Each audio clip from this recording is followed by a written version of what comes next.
করছি কুমড়ো দিয়ে কাঁচা লঙ্কা কালো জিরে দিয়ে একটা কুমড়ো ভাজা।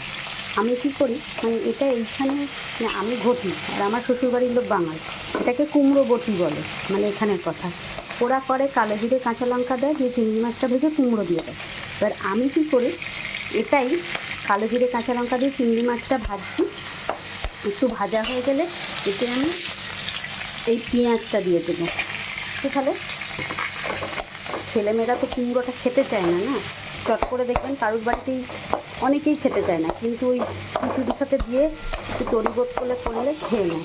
জানি না আপনাদের কার কার বাড়িতে কুমড়ো খায়, কিন্তু হ্যাঁ, আলু কুমড়ো রুটির তরকারিটা করলে ছোলা ফোলা দিয়ে রাতের জন্য ওইটা খেয়ে নেয়। তো এইটা একটু ভাজা ভাজা হবে, দিয়ে এই কুমড়োটা দিয়ে দেবো, দিয়ে একটু নুন মিষ্টি হলুদ, একদম ভাজা ভাজা হবে। কোনোদিনও খেয়ে দেখবেন, আর কিছু লাগবে না, এতটাই টেস্ট হয়।